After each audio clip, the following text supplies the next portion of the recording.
Good afternoon, everyone. I want to welcome you to today's IT Hot Topic webinar, where we will be focusing on cybersecurity in your organizations. I'm Meredith Atkinson, the Marketing Campaign Coordinator here at Field Nation, and your host for the next 45 minutes. I know your day is very busy, so we appreciate you taking the time to join us. Be sure to stay on to the end, as all participants that attend the full session will receive training discounts on your next class with Borderless Learning. This is our 10th session in our Hot Topics webinar series. Borderless Learning provides these sessions so you can learn anywhere at any time. Borderless Learning offers training to help people achieve and maintain certifications that are necessary to win and perform work, including Cisco, Cybersecurity, ITIL, Microsoft, Mile2, PMP, and others. In addition to traditional one-week training classes, Borderless Learning offers training subscription programs for today's most important certifications. These programs provide live virtual training and electronic courseware, giving you the best of all worlds for training. The program also provides mentoring so you can continue to get questions answered throughout the one-year subscription term and the ability to maintain current product knowledge with extended hands-on access to lab equipment. Contact Borderless Learning to increase your value to your customers and workplace through training. We have quite a few participants with us today, so the audio will be muted for all attendees. If you have questions, please enter them in the questions box, and we will go over them all at the end of the webinar. And now, without further ado, please allow me to hand it over to our guest presenters from Logical Operations. Thank you, Meredith. This is Amanda Zimmer speaking, again with Logical Operations. I'm the Business Development Manager, and I'm here today with one of our instructors. Hi, everyone. My name is Jeannie Sanders. So as you might have heard, Jeannie's fighting a little bit of a cold, so bear with us. We're stocked with menthol drops and all sorts of good stuff to get us through today. So thanks for understanding. Get started. All right, so here's a quick look at what our agenda is for today. We're going to be spending some time talking about end-user cybersecurity training and why this type of training to these people is so important. And then we're going to jump into some of the topics that are covered in the course that goes along with the training that we're talking about today. As Meredith said in the beginning, make sure that you stay on through the end because Borderless Learning is graciously giving a gift card away to the lucky winner by email of those that stay through the end. So we had a quick poll up here today, and we kind of listed what we thought might be the top 4 answers as to what was the motivating factor for you to attend today's webinar. If your answer is different than any of these, please feel free to write that in the chat box, and we'll try to address some specific concerns that you may have or topics that might be a little bit more interesting for you. So again, the top 4 that we sort of anticipated were that maybe you've experienced some kind of a breach and you're interested in learning more about security training. You need to have your end users educated in the area of computer training. So maybe you've already been aware of all the threats that are out there, and you're starting to look into different opportunities for training for those people. Maybe you're just curious yourself. You know, are you an end user yourself who is realizes that maybe your skills aren't up to snuff, if you will, and need to learn a little bit more about security training? You know, Amanda, one of the things that I find often when I'm teaching this particular content is people are in the class because maybe their office has sent them and there's a need for them professionally to take the training, but they're absolutely equally invested personally because most of us have wireless networks running in our own home, small, but still there's security concerns there. So I love that part of the discussion because people really, truly are invested in asking really pertinent questions, both in the workplace as well as home. Great. So again, if there's any other reasons why you might be attending today, feel free to let us know. So regardless of what your job role is or your level of technical knowledge, we have all seen reports on the news and elsewhere about hackers, about cyber attacks, and the threats that are out there. We know that that is something that's really happening in our world today. In fact, 83% of organizations that responded to this particular survey said that an attack was one of their top 3 threats to their business. Which I thought was pretty alarming, don't you, Jeannie? That's a lot. And then the interesting part in that same survey was that only 38% felt that they were actually prepared to defend against that attack. And that one really doesn't surprise me because I don't know that people really want to say that out loud. Oh, yes, I feel prepared, for a sophisticated attack. I think many people might say that they have some safeguards in place, but the interesting conversation as you go up and talk in the higher levels of security is people can't really articulate what those are. So maybe they've been assured that there are some safeguards in place. I'm not sure that people have taken the time to really become intimate with them and know what would happen in the case of an event. So it's important to remember that everyone plays a role in keeping an organization's information secure. Some employees, yes, do play a bigger role than others, but at an organization, everyone plays a part. Those organizations that will be most successful in dealing with the threat of cybercrime are those that involve all employees in their cybersecurity training. Ensuring that your security team is ready throughout the attack spectrum is a good first step. And you can see them on the screen. They're over here to the right. Your security team is going to be a small amount of people. If you're in an organization that's even large enough to have a dedicated security team, some of you may not. It may just be one of the many job roles that someone has. Equipping your IT team, here we see in the middle, with the skills and knowledge necessary to play an active role in security instantly increases your security resources, your cybersecurity resources that are at your disposal. So again, we're starting to realize that everyone, if something did happen, the more people who are ready to respond, the better off you're going to be. But then we have this big group of people over here on the left, which is the entire company. And we need to remember that investing in the end user awareness training is going to be critical to making sure that your biggest potential cybersecurity liability actually becomes an asset. Yeah, that's a great way to put it too. So again, everyone plays a role, and we need to begin developing a training strategy that accepts that reality. And why is that? Well, it's because human error is responsible for up to 93% of breaches. Isn't that incredible, Jeannie? Yeah, it's amazing. It's amazing. A single email can lead to a multi-million-dollar breach in seconds, and the employee responsible may not even be aware that they've made a mistake. The problem lies in the fact that too few employees know the danger of social engineering and much less how to detect it. CyberSafe, the training course that we're going to be discussing today, builds an understanding of social engineering attacks as well as of other resources at your disposal and ways to help where you can keep your network from being compromised. So here's an outline of our topic, of our course. The CyberSafe training program, again, is designed for non-technical end users, anyone that's using a computer, a mobile device, their networks, or any of the internet within an organization. From the CEO to the new receptionist, any individual who has access to an organization's information system needs a thorough understanding of what their effects are on cybersecurity. So this course is typically delivered in a half a day or less.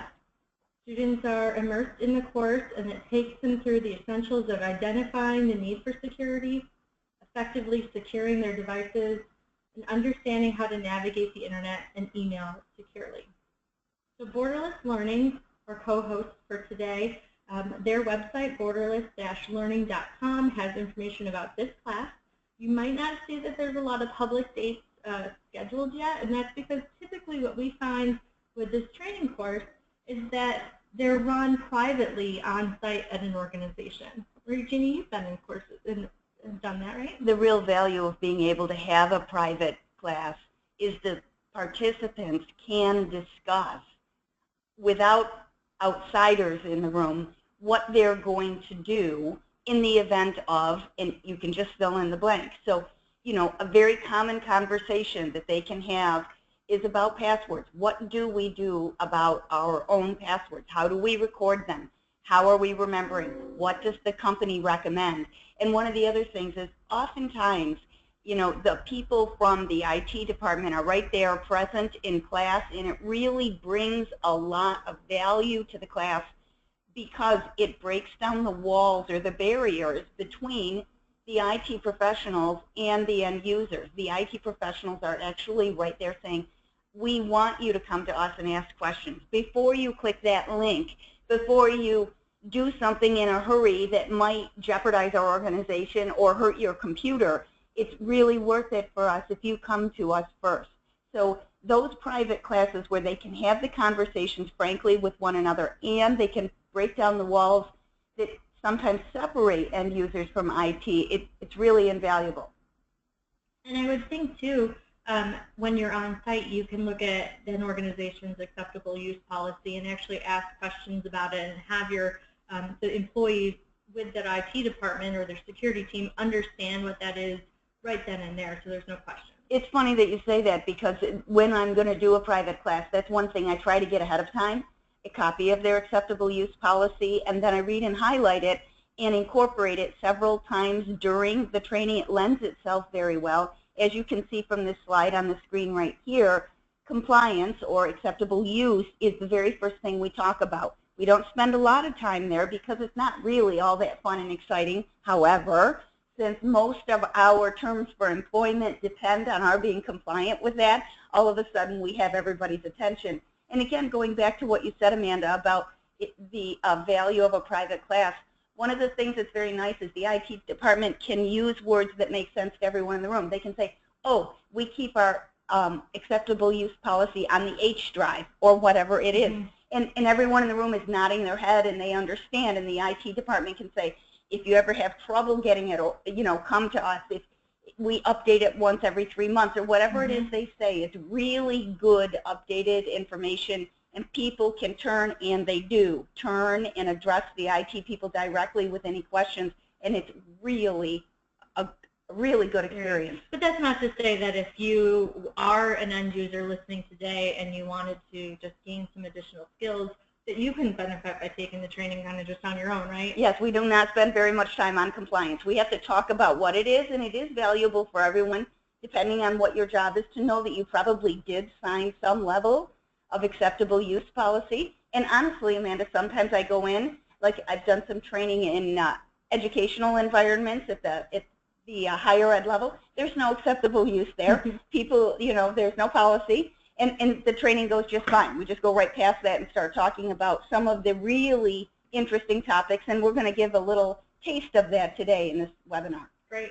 So thank you for that, Jeannie. Let's jump into some examples of what's taught in the course. Okay, excellent. I'm going to move this to the next slide. So 3 of the very popular topics that we talk about are social engineering, malware, and safe web browsing. And we sort of cherry-picked those for today, although there are other really good topics, like as I alluded to earlier about passwords and wireless networking. We also do talk about social networking and what that does in a cyber-secure way to your computing environment. So one of the first topics we talk about is social engineering, and what we're trying to do here is get people to understand what it is, and then what to do if it happens to them. Okay. So the first thing that we would say is social engineering is when someone tries to get you to do something you wouldn't normally do. And I've given some examples on the slide there. Clearly, if you knew someone who was going to rob your home or your organization, you wouldn't hold the door open for them, right? You would not leave your keys sitting around.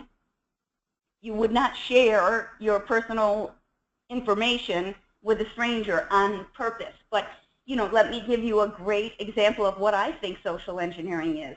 You know, if, just imagine it's morning time, you're getting out of your car, you're walking toward your employee entrance, someone else is coming toward you, also coming, has their hands full with maybe a, you know, a box, or the hands full with a lot of stuff, and they're smiling and they're struggling a little bit. And just before you get to the door, they say something about someone in your organization. Oh, I'm meeting with David today, and that happens to be your IT manager, meeting with David today. And again, very friendly. And just before, you know, we get to open the door, everything drops on the ground and I'm scrambling to pick it up. I mean, which one of the people on the phone right now would not help, right? You want to be nice. And I think that's the whole point. Social engineering preys on that. On your wanting to be nice. And of course, we all are going to do that. We're going to, and likely hold the door open for the person, even though we, even in our organization, have been through the training, and if we don't recognize the person, we're not supposed to let them in. That's an uncomfortable situation to be in, but it's really what we're talking about. So we want to start talking about some mitigation techniques, and if that happens to you, what could you do? And the first answer is you follow up, right? Didn't that person say they were here to meet with David? Right. Hopefully you're walking right over to his office and saying, David, somebody just came in the building with me, and they said they're meeting with you. I just want to check in. Yeah, or maybe even just escort that guest to the IT department or to whomever they're meeting with, just to make sure. Yes, it sounds perfect. Another type of social engineering, and the one that we just spoke about, is often referred to as a physical attack, because we're right here in person, and it doesn't mean that I hurt you, it just means it happened in person. So a couple of other ones that come to mind for me is you really do need to be careful in this age of phones that somebody's not taking a picture over your shoulder of a credit card that you have open or any credentials, heaven forbid, your license, and you're just standing there flashing it, right? Somebody could take a picture of that with their phone. So again, a physical attack. The one we have on the screen right now is one that might happen through email. And the reason this is so successful, or it has been, I think people are getting more wise to it.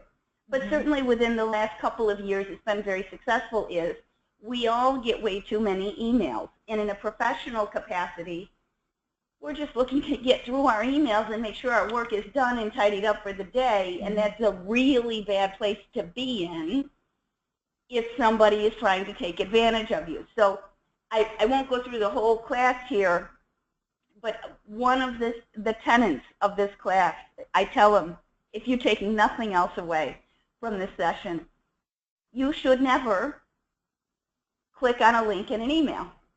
That's the best practice. Now, am I going to tell you honestly that if I get an email from Amanda after this saying, here's a link to our webinar in case you want to look at it, am I not going to click on it? Well, a couple of things come to mind. One, I see the email is from Amanda. Two, I was expecting that email, right? And three, we just did do a webinar and this makes perfect sense. Now, is it the best practice, even though I can say all those things, to click the link? Absolutely not. You shouldn't do it. So when we talk about, in the last session, safe web browsing, I will talk about, another way you could get around it. The truth is, if you recognize who your emails are coming from, and it makes sense to you, you expected to get that communication from a person, then you're probably all right. But if you want to be safe, we shouldn't be clicking on links in emails. All right, but Jeannie, a lot of organizations, I'm sure, have spam filters. Doesn't that take care of a lot of this? Like, what? I don't know. Do I really need to be worried about it? I think the key there is it takes care of a lot of them. It takes care of a lot of them, but it doesn't take care of all of them. And another thing to be concerned about with respect to phishing emails when you're at work, you're more likely to be targeted if you're in accounting, right? So really, that needs to be a professional statement that you make. I am not going to click links. Interesting. So there really is, if someone's trying to get into your network, they're going to maybe look for someone with an accounting type title and try to start sending emails, messages to them as opposed to someone else first. Exactly. Yeah. Right? Because, your people in sales, as an example, they want to gain your business, but they don't usually write checks. Accounting, this is a good place to hit. Another one that's a good place to hit is anyone in IT. Because when you can, if you're a bad guy, when you get access through someone, the access that you get is as strong as they are. So if I did get access to your head of IT resources, I basically could do anything at all I wanted to do on the network. Great. I'm going to move on. One of the other things that I did not talk about, again, we're getting a little bit more sophisticated, but it used to be a very good hot tip, and it still is. If the grammar doesn't look right, if the tone isn't correct in an email, that would be another reason to consider not clicking on a link or not acting on whatever the call to action was in the email. Another trick, and it might be a little difficult to see on the screen, but you can see the picture that's in sort of the lower left corner. There's a link there, and there's a mouse over the link.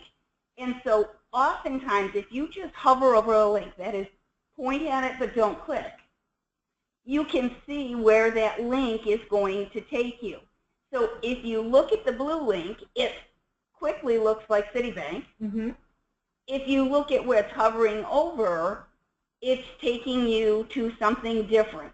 It's hard to tell by looking at this what it's taking you to, because it's got what looks like part of an IP address, and I just don't think you should. The key here would be to open your browser and go to Citibank yourself. So that's the sort of the end game of phishing, and that is the proper term. Phishing, when you get an email for someone purporting to be someone that they're probably not, don't take the bait. Don't click the link, and especially if there is a call to action that involves money, you really need to confirm that by another source, not by email. Getting up from your desk and going to speaking to someone saying, "Gee, does this look right to you?" Back to what we talked about before, about IT definitely wants to be approached. They prefer this interruption to clicking the link or doing something and then being sorry later. Mm-hmm. I can imagine that end user security training can benefit your help desk people, right? If your employees are doing a better job being more secure themselves, it's probably going to result in fewer help desk tickets. You know, solving some of those problems, right? It's funny. I conduct my own little personal polls, both with people that have come and taken cybersecurity training as well as the IT folks. And I ask them, you know, the users, what was your biggest aha moment? What was, you know, and so it's very interesting to hear their responses. The response from IT is, what you just said made me think of it. And I was really hoping when I asked IT people, you know, what's been the big benefit of this training? What have you really noticed? I was really hoping they were going to say something like, well, we got phished for an email that wanted us to send $250,000, and our user knew better and didn't click the link, and we didn't send them. I was hoping for something really concrete like that. But interestingly, the answer is what's on the screen right now. What people say is, prior to the training, their IT help people were spending upwards of 60% of their time fixing computers that had malware on them, because it takes a long time to re-image a system, back up all their data, and get everything back in working condition. And since the training, almost none of their time, like, users really learned about what malware is and how to avoid it, and that's really made all the difference in IT. And so it was a pleasant surprise for me. Like I said in the beginning, it wasn't what I wanted to hear, but it's realized that that's a true answer, what people say. So just like I did with social engineering, the first thing I have here on the malware slide is sort of a little definition. It's intentionally harmful software. It's code, right? It's a program. It's an executable. And generally, for end users, we have to say this, code or software or executables run when you double click on something. You're not even aware it happens. So sometimes that software can bother you, annoy you, slow your computer down, present annoying pop-ups all the time, and sometimes it can be very aggressive. It can actually log every key that you tap on your keyboard. So when you're logging in with your username and password to various sites and various resources on your internal network, what we're saying is that logging software could get all that And that's something that you can buy. It's actually, a keystroke logger could be hardware or software. It's not illegal to buy it. It doesn't look odd. It's not like there's, you know, an elephant connected to the back of your computer. Nobody really knows it's there. It's very easy to put in and very easy to take back out. So that's very serious. And then another one that maybe people have heard a fair amount about is ransomware. And that's where when we turn our computer on at any point during the day, that a message is put on the screen that says our data's all been encrypted. And if we want to ever see our data again and work with our data, that we should pay a ransom. So, like I said, it's software that can just really slow your system down and bog it down to the point where your IT department has to re-image your system, or it can go even further than that, and after you've been re-imaged, not have your data back because it's been encrypted. So earlier, Amanda, you had a slide up there that said, you know, 93% of the data breach we cause ourselves, and this is the area right here, malware, because it's so easy to run. And that is really the truth. The vast majority of it is installed ourselves. So we have a couple of techniques to help you realize how that could happen, when it is happening, and what to do. Okay.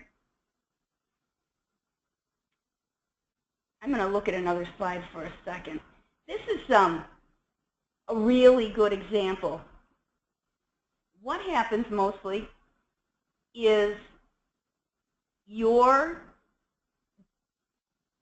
performing your normal computing life, and something pops up on your screen that something needs to update. It could be Flash, could be Adobe Reader, it could be Java, it could be something that you don't really know what it is. Like you wanted to go, you were told, go look at our new corporate video, and you get a pop-up on your screen that says you have to update a shim, whatever that means, or a codec, and you're thinking, well, honestly, if you're just thinking, that's the first step in avoiding malware. You really need to think about it. So, hoping not to make you dizzy, I'm going to go back here to this slide, and we talk about this. You need to ask yourself, when you've done something and you've got a pop-up on your screen that says it wants to install software or something, did you come here to install software? And if the answer to that question is no, I came here to watch a video, I was told I had to go check out this new video for the corporation, then this is a time when you really need to back up. So you think, well, it is professional, they told me they wanted me to see it, blah, blah. Then you pick your computer up or you take a screenshot of it and you go to IT and you say, is that okay? Right. Right. Do I need to do this? Now, the other thing, and I do this demonstration in class, it's a little bit lengthy, but here's the truth of it. So somebody says, yep, go ahead, you need to. Oftentimes, even on sites where there's not any malware and you need to update something, they want to give you extra stuff, and it's hidden. And there are tiny little checkboxes on the screen that you're getting extra toolbars. That's slowing your computer down. That's bogging you down. That's not part of what you came for. So, like I said, not all malware is intentionally malicious, but it's not what you asked for. And if you slow down and just read the prompts in clear boxes, you won't get all this. So one that I update quite regularly is Adobe Reader. I use my Adobe Reader all the time. If you pay attention to that, it's got a screaming big Install Now button on it, which is begging you to click on it. But if you take time to look in the middle of the screen, it wants to install Google Chrome, whether or not you have it on your machine. It wants to make it your default browser. That's not a bad piece of software. My point is that's not why you came here. So to take the time to clear out those boxes, and we actually go through this in class and look at a couple of ways, of places for you to look and clear boxes of stuff you didn't want.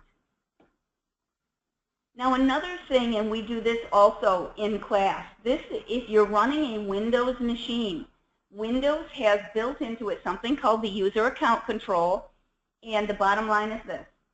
When Windows is okay with what you're going to do, then it gives you the screen that you see on the left, a blue banner that says this application has been approved or verified. You see, if you look very carefully at it, sort of in the middle of that box, it says verified publisher. So Microsoft has given you a way to know whether or not this application might be harmful to your computer. If you look at the screen on the right, where there's a yellow bar and an exclamation point, that's telling you not necessarily that this is bad software, but that this is from an unverified publisher. Now, I'm just going to expand the chat a minute because we've got a little bit of funny noise happening here. So hold, please.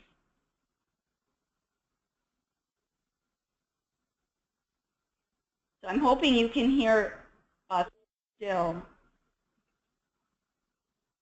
Okay. So put something in chat if you're having difficulty with us. But this is a really big, important thing to understand that will only happen if you're running a Windows machine, but many of us are.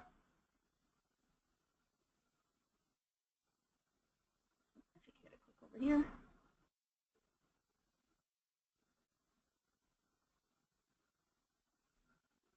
So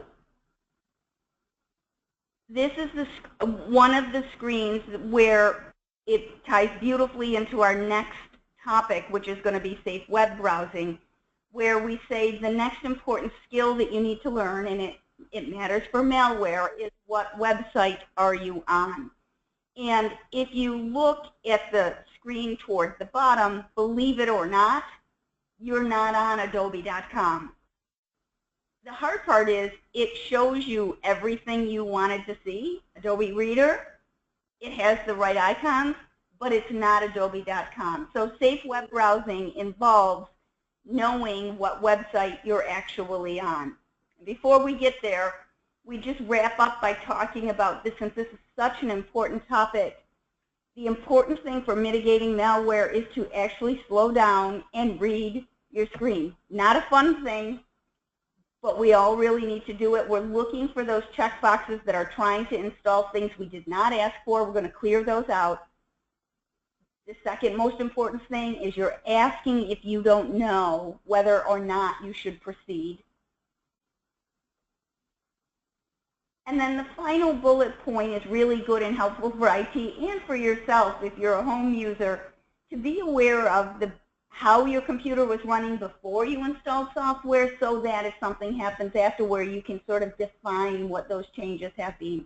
You know, Jeannie, you mentioned home user. What about any risk for someone who might take their work laptop to their home network and do certain activities at home on it, whether it's work or, you know, shopping online or whatever it might be, and then bring it back into the office and connect back to that network? There are absolute liabilities, and that is why when I run this class for people privately, we get that acceptable use policy out, because I think we all use computers so often we forget, or the lines are blurred, a little bit about whose property this is and what would happen if if you go home and you give it to someone else and they quickly look something up on the internet. It seems harmless, but who knows what might happen while they're doing that. And you are responsible for your company's devices and whatever it says in that acceptable use policy. Many companies are wide open with you being able to, because they want you to be able to work from home or on the road, and that's fine. But it is important for all of us to understand what it says in terms of our employment. That was a good point, Amanda. So one of the topics that we get into in our last lesson of this course is safe web browsing, and people are very interested in knowing more. One of the key concepts is that some sites are encrypted and some sites are not encrypted. So we have to talk about that. There are a couple of times when this course has to get a tiny bit technical, and now is one of them. So encryption simply means scrambled. So if, all joking aside, if you can imagine being back in 8th grade, if I passed Amanda a note in our English class, that's a non-encrypted note, right? It says, hey, you know, are you available after school or whatever. And if somebody gets a hold of the note, they could read it. Right. Now, and I don't know how we'd write an encrypted note because it would probably take us too long to write it and too long to decode it for it to be valuable. But it's not hard for a computer. So on a computer, when things are sent, they can be sent encrypted and they can be sent non-encrypted. So one of the examples I like to say this straight away, and probably I say it 4 times when I'm teaching the class. Make sure you understand, non-encrypted doesn't mean bad. It simply means that nothing is scrambled up. So you can go to a non-encrypted site and read all you want, right? If you go to the news, your own personal news there, you know, in your town, you're looking at your news or your weather. You're reading. You're not entering anything important about yourself. You don't put in your date of birth. You don't put in your name, any password. What we're saying is we want you to understand the difference between an encrypted site and a non-encrypted site for when you have to enter something personal. They call that personal identifiable information. And it would be everything from your social security number to your name to any password to your date of birth, anything that's specific about you. So someone once told me, Jeannie, that if I wouldn't want whatever I'm typing into this site on a billboard on the highway, don't type it into a non-encrypted site. That's right? a great rule of thumb. Right, so if let's say the weather again, and you go to a weather site and it simply asks the city you live in or your zip code, who cares? That's Right. good. You know, the fact that your zip code's on a billboard, that's public knowledge, right? Right. But again, if you had to log in and provide any sort of a username and password, that's when you'd want it to be encrypted. So we need to, as we look at these two, you will know an encrypted or a secure site if the protocol, that's the part right out in the beginning of the URL bar, is HTTPS. S stands for secure. So if you look at the window on the bottom and look really closely at those little letters, you'll see HTTPS : blah, blah, blah. If you look at the one up on the top, there's no S at the end. It's HTTP : / blah, blah, blah. So that an encrypted site is going to have S for secure. A non-encrypted or plain text site is HTTP. Again, not a bad thing. You just don't want to be entering data.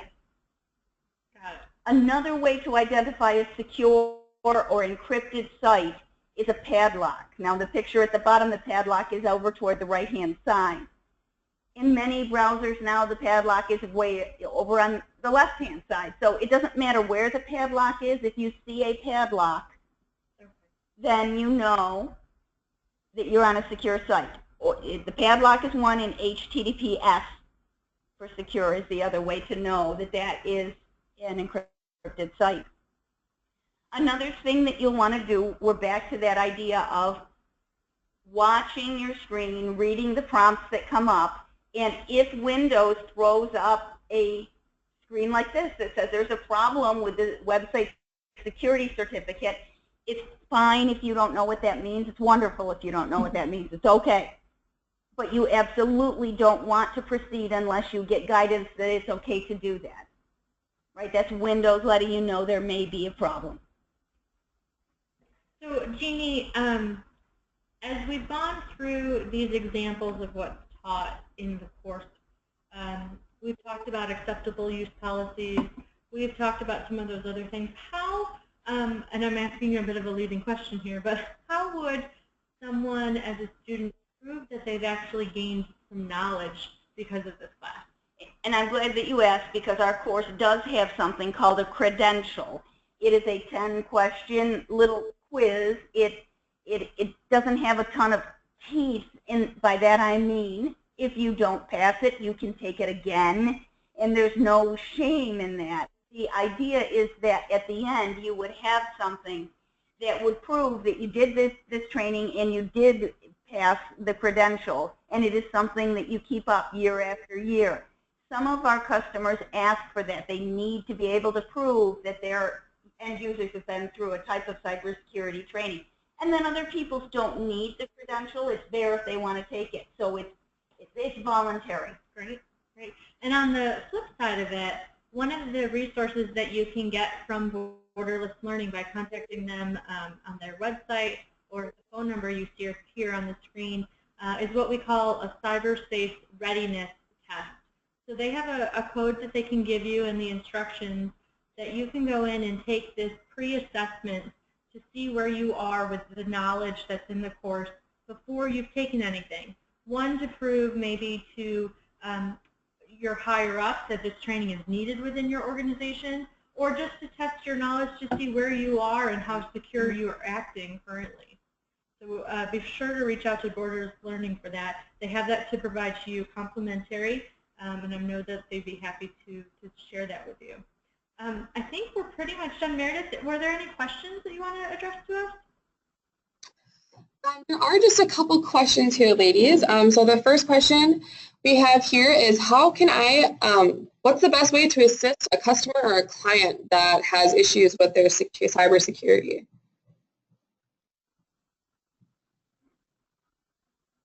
Well, having a conversation is the place I think we have to begin. So to identify what their questions are and where their concerns lie, because as Amanda showed in an earlier slide, all along the way within an organization, there's a need for us to shore up our security skills, but you don't give the same content to everybody in the organization. Everyone has a different need. So it has to be a conversation and where people can sort of vet whether it's an IT need or an end user need, and then what training needs to happen. And oftentimes that training really is best customized by the individual organization. I don't know if that helps. Great. That sounds really good. The next question we have here is, we had a poll question earlier in the presentation in regards to what people were looking for from this webinar. We have some results for those that I would just like to go over really quickly.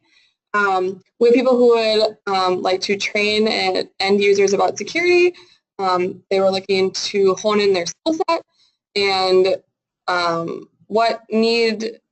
they want to know what the latest technology is in regards to the cybersecurity. So that is all great. Thank you all for your participation in that. The last question here we have is, are we going to get any form of certificate of completion? And I can answer that for you.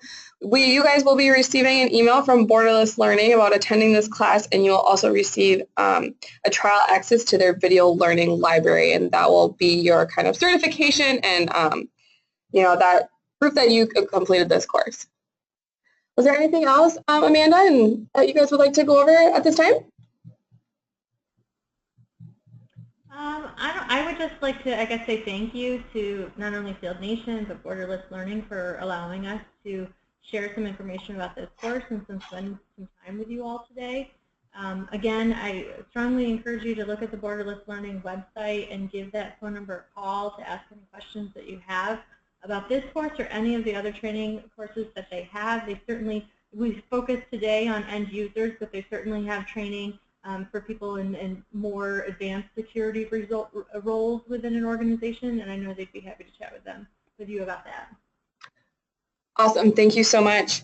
Well, on behalf of Field Nation, Borderless Learning, and Logical Operations, thank you all for participating today in the Hot Topic webinar. As you can see, we're very excited about cloud technology and all it offers to learning experience. As Amanda had said, please contact Borderless Learning for a list of all the classes that they offer and upcoming new cloud-based classes. Borderless Learning will be sending you guys an email with a free trial to their video library. This webinar was also recorded and it will be available on the Field Nation YouTube channel within the next 24 hours. So if you would like to send this along to any of your colleagues, please feel free to do it that way. And thank you all for attending. Thank you.